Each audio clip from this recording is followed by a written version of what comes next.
Okay, that's going.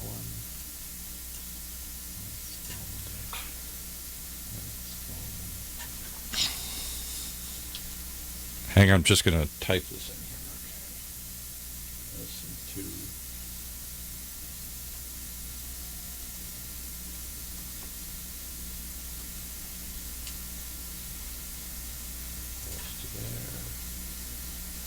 Okay, I think we're set to go here. So let's roll it out in 3, 2, 1.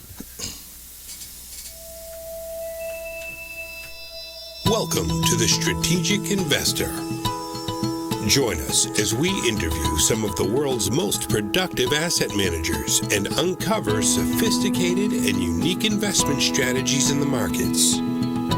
Here is your host, Charlie Wright. Hello and welcome to Strategic Investor Radio on OCTalkRadio.net, where we bring you investment strategies you are not hearing elsewhere, and that's especially the case today. Please contact us at info@strategicinvestorradio.com and go to our website to hear podcasts of any of our previous shows and interviews, strategicinvestorradio.com. Today is April 22nd, 2016, Earth Day. I'm Charlie Wright, and we have the distinct pleasure and privilege of talking with Matthew Rossi, founder and chief research officer of Market DNA. Matthew talks to us from their headquarters in El Segundo, California. Matthew, welcome to Strategic Investor Radio. Thank you very much, Charlie. I'm really excited to be talking to you today. So, Matthew, you and Market DNA have a most interesting, in fact, fascinating approach and strategy as to how to invest. So tell us about Market DNA. Give us a little of the background and what it is that you guys do. Sure, absolutely. Thank you. Market DNA is a investment research product that I developed back in between 1996 and 2006. And basically what it is, it's forensics in the derivatives market. So we go in and take actual end-of-day trading information from the derivatives market, and we run it through our algorithm. And at the end of the day, what it's doing for us, it's spitting out trades on the equity side, so equity trades that will move significantly in our direction. And we've been extremely accurate with that type of research over the last 10 years. And how are you able to filter out all of the information that needs to be filtered out in order for you to identify what is the important aspects? That's a great question. So we've developed over 100 what we call filters to filter out the noise and hedging techniques, the straddles, the strangles, the collars that occur legitimately within the derivatives market. And what we're finding is those 1 or 2 trades that are occurring based on what we consider to be inefficiencies in dissemination of information. Okay, so somebody is investing in a particular way, and you're actually able to filter out all of the institutional and, quote, normal investors, and then you're able to identify, those that appear to be the result of people having, as you say, inefficiencies of information? That's correct. So basically we're finding, that's exactly correct. We're finding those 1 or 2 trades that people have information on. They're that are not institutional type trades, that are not legitimate uses of derivatives, and they're trading on those derivatives for an impending catalyst that's going to drive the equity up or down significantly. And what makes you think that people are using derivatives as opposed to just being either long or short that position? Well, the initial predicator is, and the initial flag for us is changes in option volume within the derivatives marketplace. So what we're seeing is we're seeing a spike in volume on either a call or a put of the underlying equity. That's the initial flag for us. And one of our filters process is to be able to say, look at the equity and look at the volume on the equity. And what we're looking for is something flat with low volume. So no one's really trading on the equity. They don't realize something's going on, but it's being traded on within the derivatives market before that. And so this would not have caught Martha Stewart's wrong move then? Well, it actually, funny story, it actually did catch Martha Stewart's move within ImClone. Back during that time frame, we actually flagged ImClone to have a significant move downward.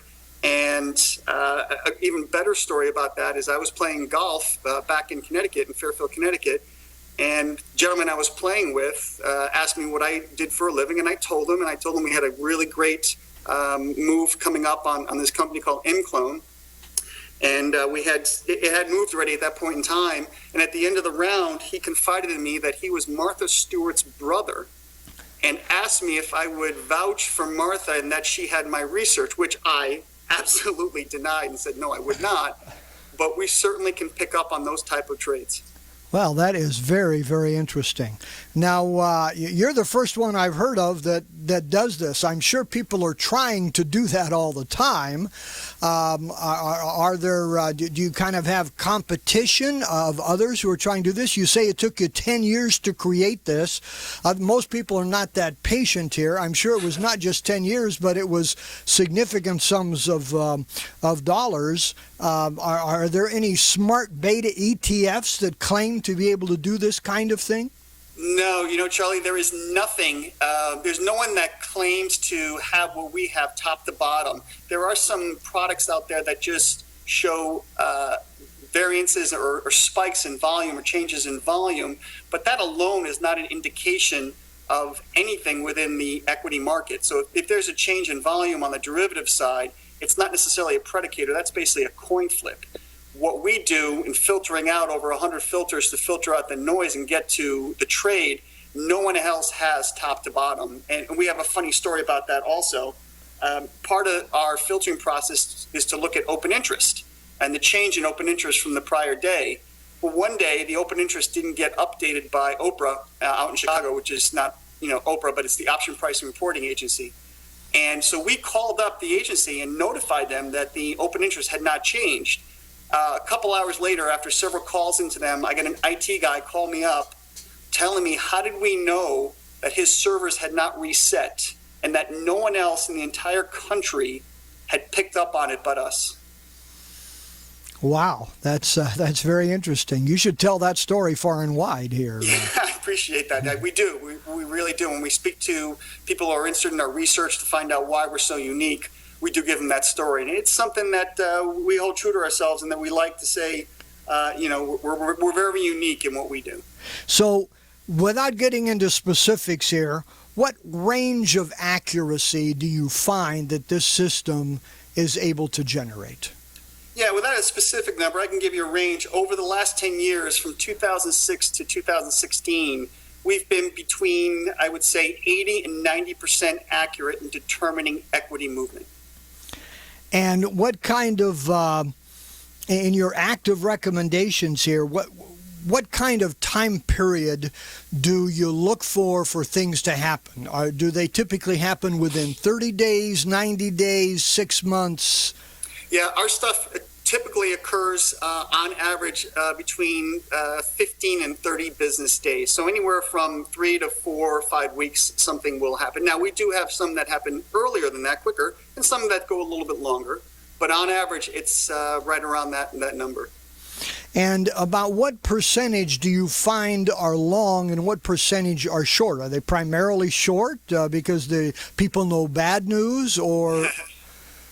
No, it's a combination of both. We've seen, to be honest with you, over the last, this year in 16, we've had more shorts coming through, which is interesting because the market's had a significant run up, and we've still been very accurate with our short positions. So we're not correlated to the overall market, but historically over the last 10 years, we've seen 60% of all of our calls be long and 40% of all of our calls be short. So we have a pretty balanced research basis there.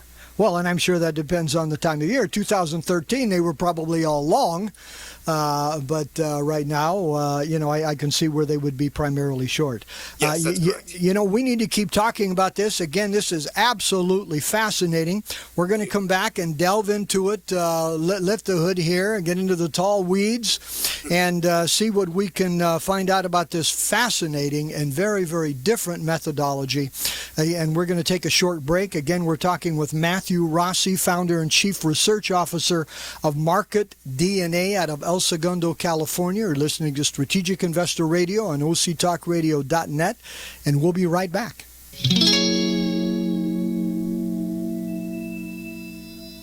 According to the consulting firm Strategic Capital Allocation Group, every decade since 1900 has experienced at least one bear market, and several have experienced as many as 3. So how do we protect our principal from these declines without missing the gains when prices rise? At Strategic Investor Radio, we interview asset managers with unique strategies designed to both protect and grow your investments. Investing is not rocket science. It's rocket fuel if you know how to harness it. For podcasts of our interviews, please visit us at strategicinvestorradio.com.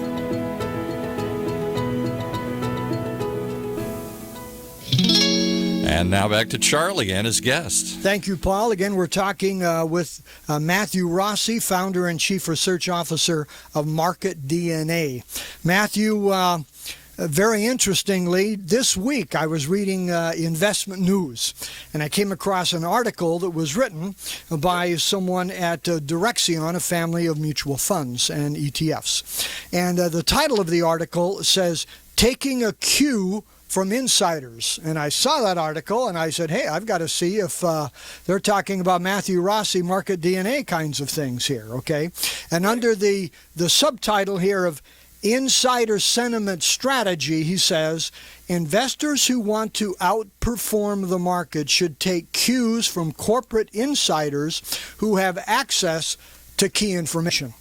Now, you don't know who has access to the key information, and it really doesn't matter to you. What matters is there is, as you say, a disconnect of information that's become available, and somebody thinks that something's going to happen that's going to trigger a particular movement in the stock. And you guys have been able to figure out how, according to you, how you can filter out all the noise so that you identify these specific ones.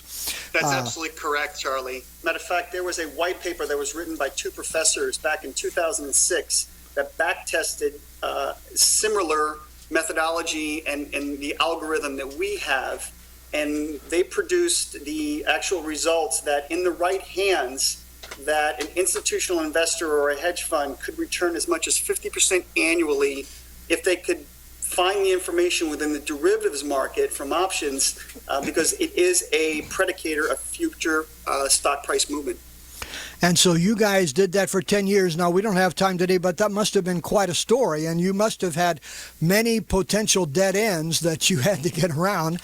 And your whole family must have been very patient with you during that entire time. So we've got to congratulate you for having the patience to do that. Thank you very much. Obviously, spending 10 years to do this and the amount of money, time, and energy it took to do it, you don't give this stuff away. What are the type of clients that you have for this kind of research?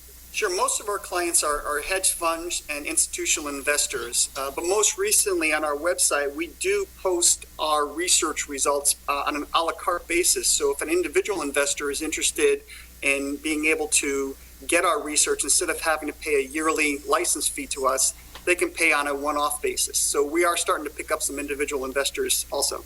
And so they can pay whatever the fee is, and then they get one particular recommendation, either long or short, and you don't really tell the reasons why or what you're seeing, right? You just say should be long or short, and sometime within the next 30 days, they should know if that's going to happen.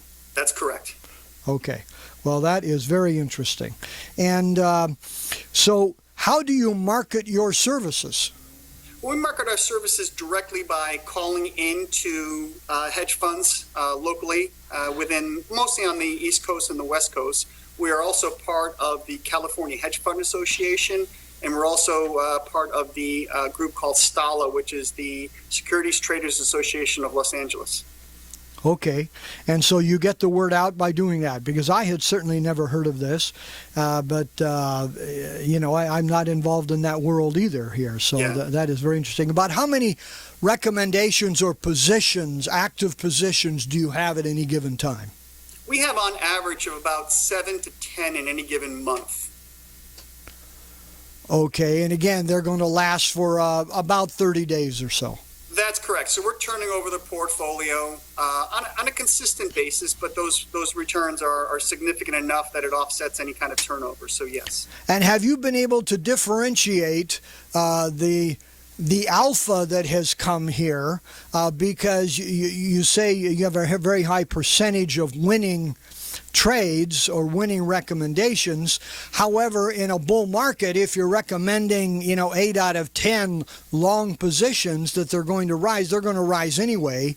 Have you ever identified the difference between what the beta was for that, how that stock would have risen compared to how it actually did rise?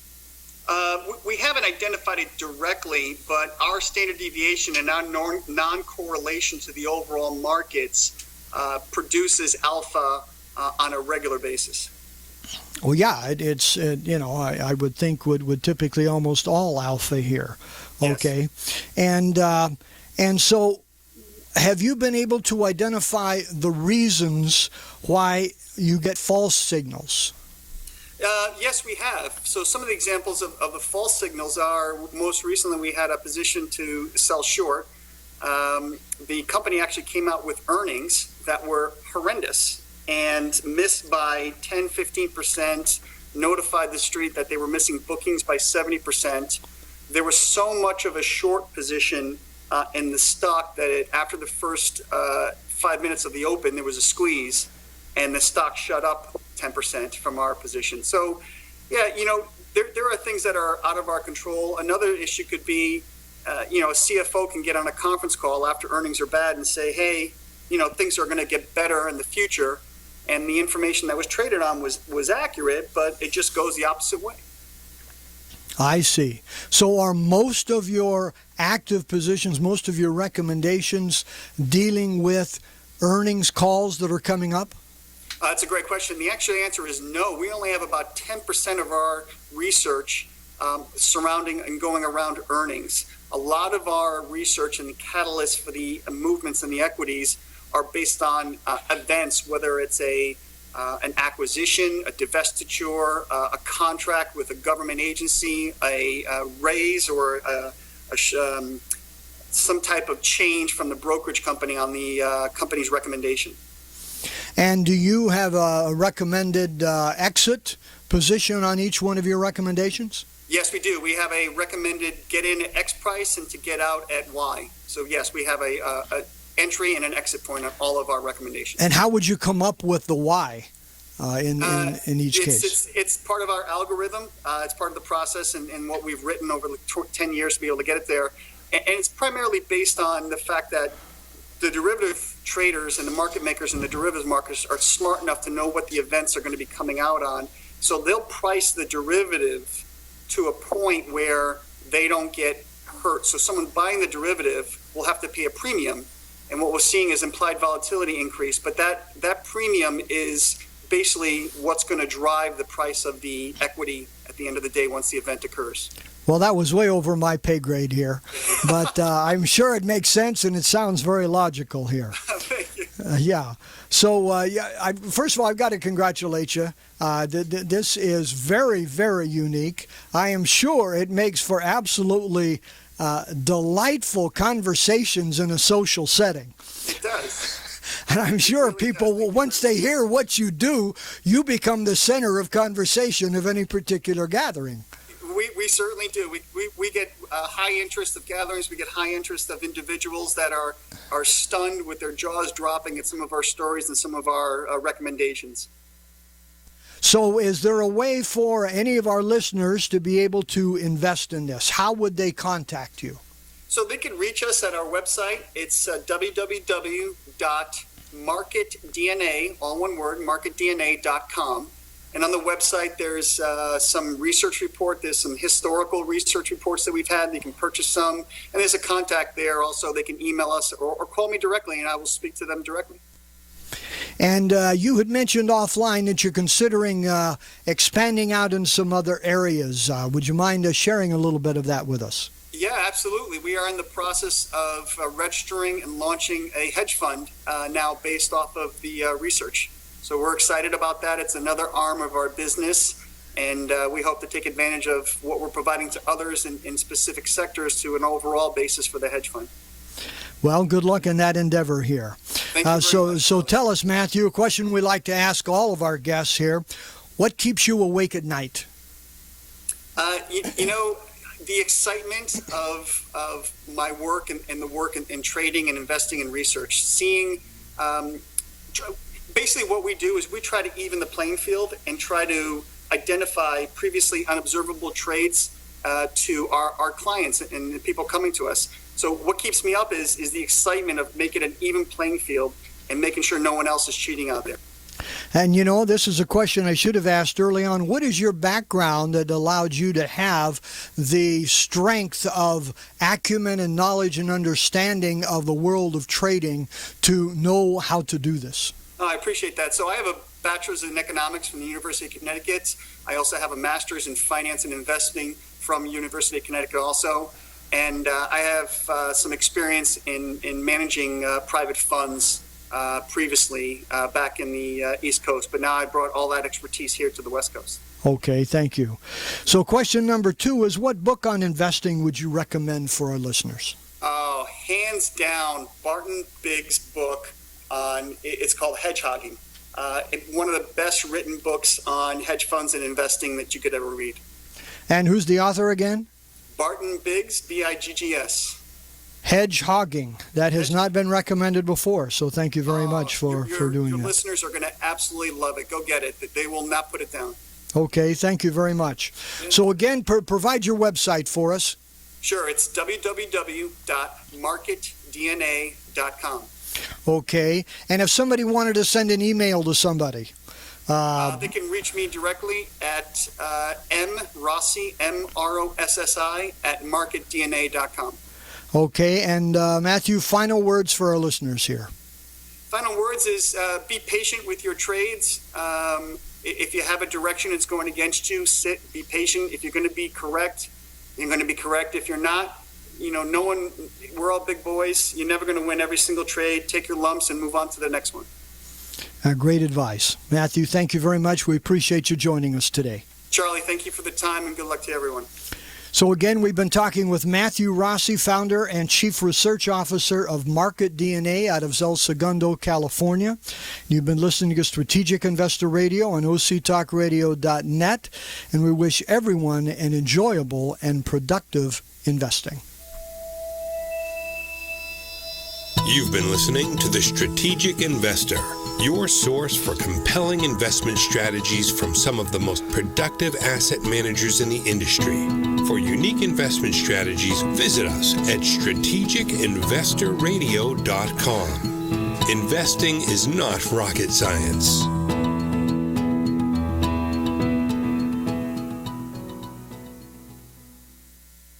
And we're off.